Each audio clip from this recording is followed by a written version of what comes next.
Hello friends, welcome. Friends, this video is going to be pretty interesting because in this video, I am going to critically examine the endeavor of TRAI to create a framework for rating buildings or commercial properties. And these ratings are going to be based on the properties which are available for sale or lease on their ability to provide a good quality digital connectivity. And what is the digital connectivity? Broadband connection and mobile connectivity inside the building. Because whenever you are buying a residential property, you might have experienced that you don't get mobile connectivity inside your building because those mobile frequencies do not penetrate inside the building because they are at high frequency. And you also struggle to get a broadband connectivity from a service provider. Sometimes there are service providers are not even present there. And even if they are present, there is only one service provider which is having an exclusive tie-up with the property manager for providing the connectivity, because property manager, having set up all the infrastructure, will charge the TSP exorbitant amount of rate for providing the connectivity. Sometimes there is no connectivity at all because TSPs are not motivated. So TRAI was trying to solve this problem by providing recommendation to DOT. And there have been many recommendations which TRAI has made, where TRAI proposed that the license condition for the TSP should be altered in such a way that they have to mandatorily have a kind of agreement with the property manager which is not exclusive. Because currently there are exclusive arrangements which are happening, and when a competitor comes, then he is overcharged because of the exclusive tie-up. So these kind of provisions which TRAI had recommended, which DOT did not agree. And on the other side, the properties are managed by property regulators like RERA and others. Now those have taken into consideration the basic facilities like water connection, electricity connection and others. As regards digital connectivity, they really don't have a good framework. So TRAI had proposed that as well. But most of the provisions have not been incorporated or integrated, and DOT has not agreed to many of the recommendations. So instead of focusing on that, what TRAI has now done is they are now simply focusing on rating the building or creating a framework for rating the building, just like you have rating agency for rating bonds, instrument, financial instrument, and other kind of, even the ability of the individual to take credit. So there is a credit rating agencies which is trying to solve complex problems which the businesses as well as the individual can't solve, right? So depending on the rating, you make your investment decision. Similarly, TRAI wants to come out with a framework of rating buildings based on the quality of digital connectivity so that you can make informed decision to buy that property or rent that property. Now, in this video, I am going to critically analyze that what is the problem with the TRAI's current regulation or the current notification or the current system which the TRAI is trying to build. Why this system is not robust. Why this system is trying to solve a problem which could otherwise have been solved very easily, right? Why TRAI is talking about, things like, charging exorbitant rates and revenue maximization when they themselves are doing revenue maximization on spectrum, and that is leading to a very inefficient macro network and forcing the TSPs to have in-building connections or in-building solutions where those in-building solutions are very, very costly. So these kind of contradictions that TRAI is trying to get into, which they are trying to solve a problem which is straightforward, can be solved by reducing the price of spectrum, then kind of creating all these problems, we are going to discuss in this video, friends. So let's go step by step and you will find this video very interesting. So let's go first into my slide deck. So what is my, the title of my slide deck is Reality Check, TRAI's Digital Connectivity Rating for Building. So it's a critical review of policy gap, market motivation, and structural contradiction, which I mentioned. That in one hand, you are accusing the property managers and the TSPs for revenue maximization. And on the same hand, on the same breath, you are doing revenue maximization for spectrum, especially the low frequency band, which otherwise would have solved 90% of the problem that you are trying to solve by doing in-building solutions, which are exorbitantly costly and difficult to execute and maintain, right? If you had a macro network, a robust macro network at a low frequency band, you would not have required to do all these kind of things except for broadband connectivity. For mobile solution, it would not have been required. So let's first recap what the TRAI tried to do. TRAI's timeline for initiative from 2017 to 2025. Here, what I'm going to do is, I am going to basically talk about that, the series of measures which TRAI took. In 2017, in-building access consultation, no regulation. 2019, there was something which they did, but shift was to on PN money and in-building issues were ignored. Then 2021, a consultation on digital connectivity infra, voluntary ideas only. Now, 2023 February, there was a recommendation sent to DOT for a rating system, then RERA coordination and license changes. And that DOT did not agree because there was a back reference which DOT had sent recently on which there are many mandatory provisions. DOT did not agree. And October 2024, TRAI came out with this rating, DCRA and all those rating agencies empanelment based on the power of regulation which TRAI had with no penal provisions, right? And then they have released a draft manual. And this draft manual provides a framework for all the DCRAs, right? If you look at the DCRAs in this, DCRA, what is DCRA? DCRA is Digital Connectivity Rating Agencies, right? And these digital connectivity rating agencies, they can be empaneled, they can basically apply to TRAI and they can get empaneled. And on the basis of which the framework which TRAI decides, they will rate various properties, right? So friends, now, what happened was DOT pushed back and TRAI became very powerless. So what DOT did, they rejected license amendment and the RERA coordination recommendation of TRAI.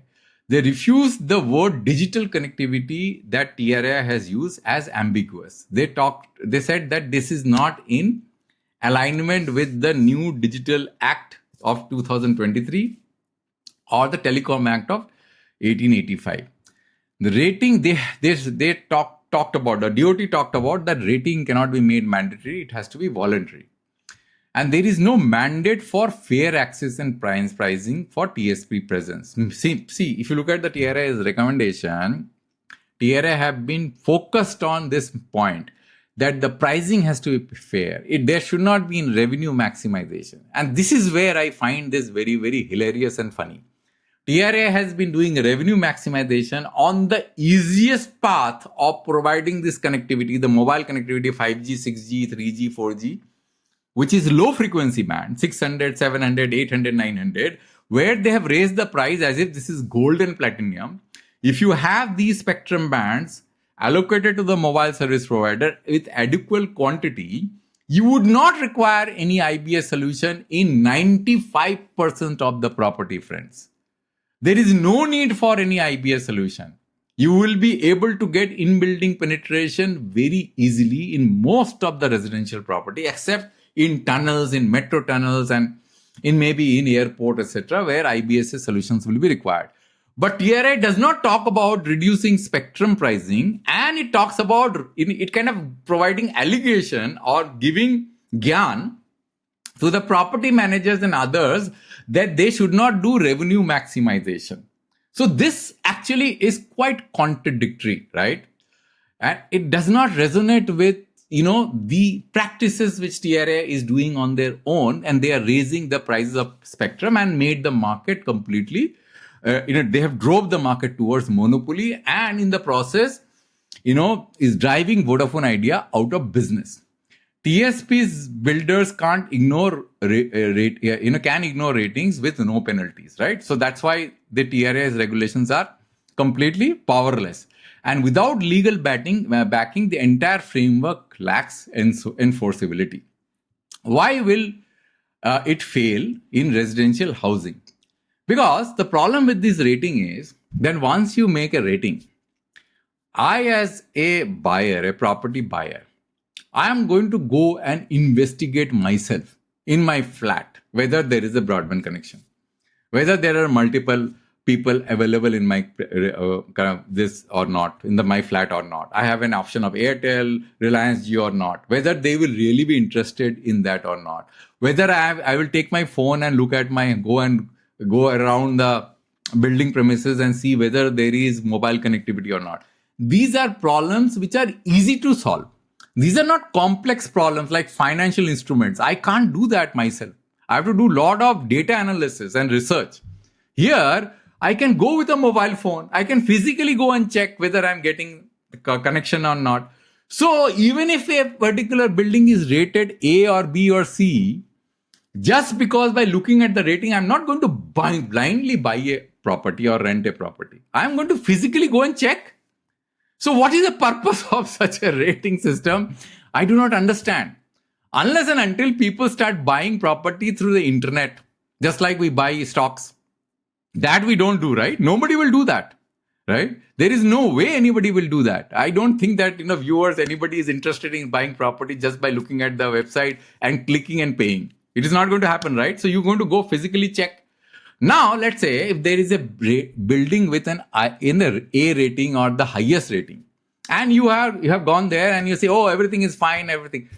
Suddenly, after 1 year, the whole thing collapses. The service providers who are providing broadband connectivity, they go away. The mobile connectivity quality falls below because the IBS which have been installed in the building, they are not maintained. Why? Because the service provider thought, the TSP thought that he's going to get a better revenue. And suddenly his expectation falls. His revenue, ROI, return on investment is not coming. So you bought the property by looking at the rating. But later, after 1 or 2 years, you find that there is no connectivity. Right? And the IBS solutions which have been deployed have not been maintained now. Then what you are going to do? Are you going to sell that property? If you are a tenant, I can understand that you are going to go out. But if you sell the property, the next buyer, what he's going to do now? Therefore, this kind of system is not very successful in real sense, right? If you look at these kind of, let me just stop that noise which is coming. I'm going to there is a problem here. Just a minute. There is an advertisement going on. Yeah. So what I'm saying is that this kind of system does not work efficiently. The rating agencies, as far as instruments are concerned, financial instruments are concerned, credit worthiness are concerned, those are complex problems to solve. These are not complex problems, right? The basic problem to solve is that whether that property manager does not act as a gatekeeper. That problem you are not solved, right? But by doing rating, you're not going to solve anything because I'm going to go and check anyway, right? The IBS solutions is very, very costly, friends. I'll tell you as a technical person, because I am myself a technical person, right? I understand how the network optimization works. See, what happens is that what is IBS? In-building solution is nothing but antenna. There's a distributed antenna system. So there will be a base station. You're not going to put those small cells in each and every flat or floor. So what you will do? You will put a base station in a central place, and then you have a cable connectivity with a distributed antenna system. Now, your person, the service provider's person and the engineer on ground is going to go and check the signal in each and every floor. And if he finds that the signal is at a certain level, then he will switch on the IBS. And if it is not, then he's going to leave the IBS at the same level.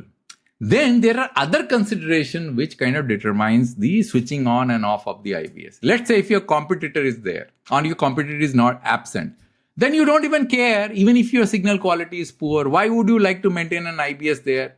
Because that is going to become a point of failure, right? It can fail any point of time and people will complain. So you will say that I'm nothing doing because there is no competitor to which I should be worried about. So I am not going to put an IBS system, which is an active point of failure, which I have to maintain. Nobody will do that, right?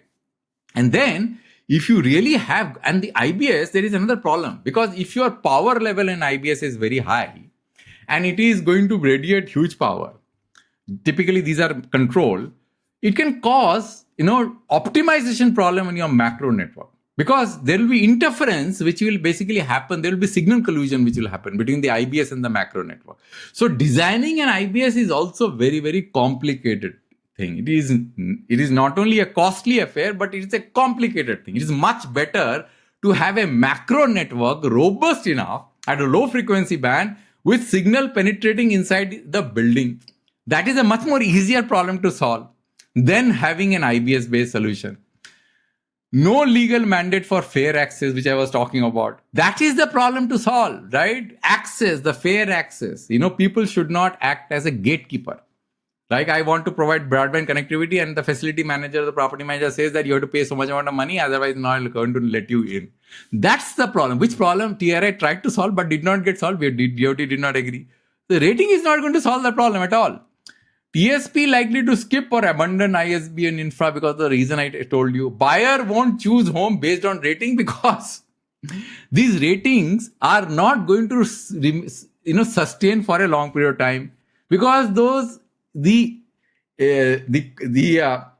communication inside the building, the quality of the communication will keep on changing with change of technology and alternation of frequency band, optimization of network. As you might have seen, when the transition was going on from 3G to 4G, the whole network was collapsing. They were not able to make calls.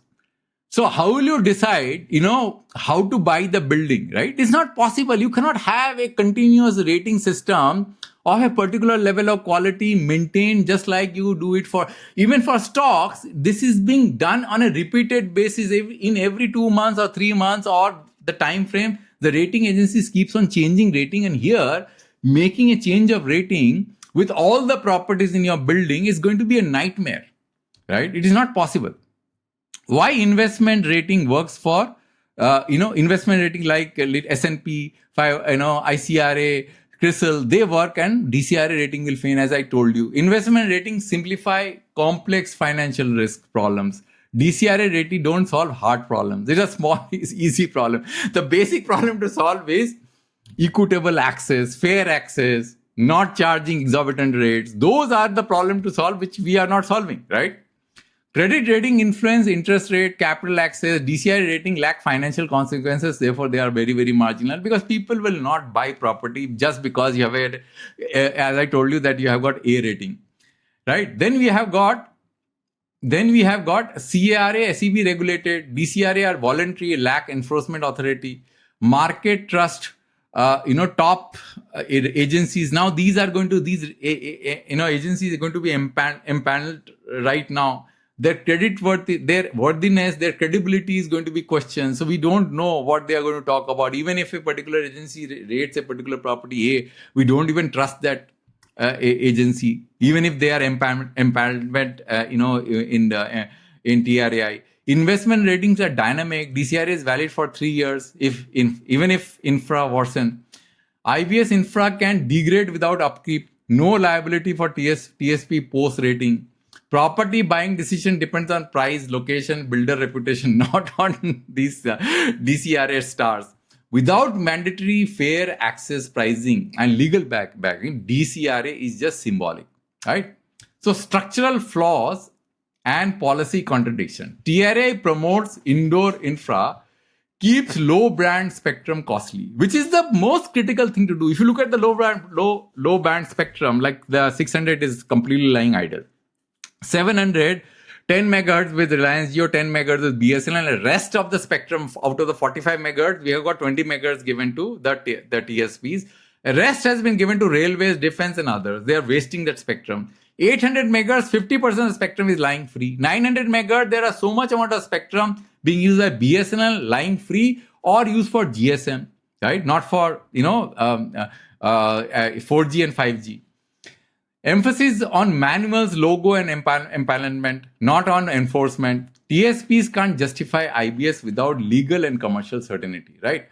So where it might work, so there could be a possibility of this to work. This is going to be on commercial slide, on daily connectivity needs. Airports, hotel, Malls, property managers are incentivized, brand and customer experience and tenant retention benefit, neutral host IBS or shared infra more viable here. So why in-building connectivity frameworks works about in foreign countries? Because those are high ARPU market.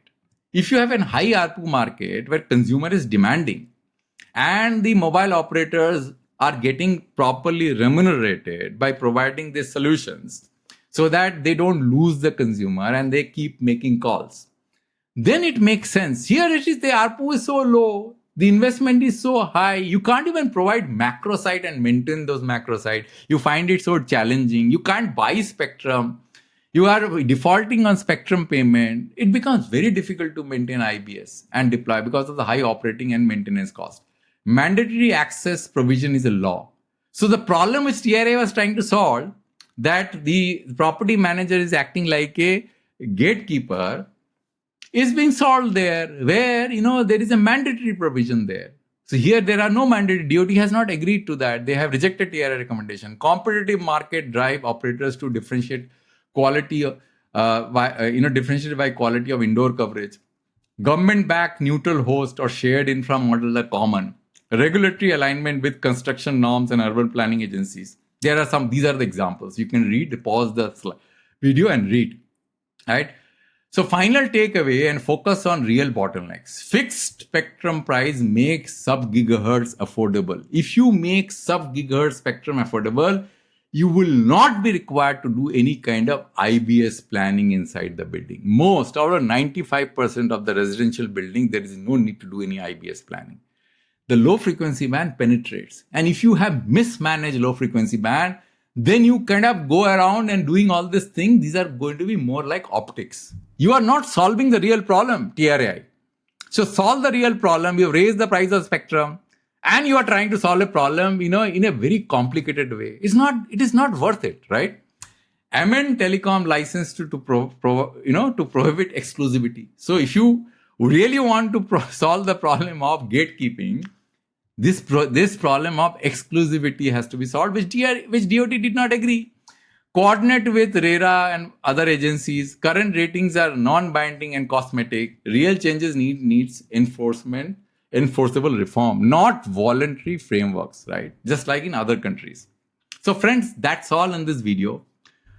I hope that you understood that in India, most of the work that we are doing on paperwork, and we are trying models which are not supposed to work in a structural framework that we have created. We have to work on real problems, which is making spectrum management better. If you do not make your spectrum management better and fix the auction, which is broken, and fix pricing of spectrum, you'll continue to go and beat around the bush and you will never be able to solve any problem, friends. That is my simple 2 cents. I have been talking about this from the very beginning because my experience with auction and spectrum is from 2010, because I participated on behalf of Qualcomm and in the auction thing, and thereafter I have been monitoring auction on a regular basis, and I've seen how this structure, this whole thing is broken, and that's why it has driven the industry towards bankruptcy and prevented efficient utilization of low frequency band. And that is what is needed in order to prevent these kind of costly in-building solutions. Thank you, friends, for your time, and I hope that you like my video, and I'll come with a new video on a new topic next time. Thanks for listening till the end.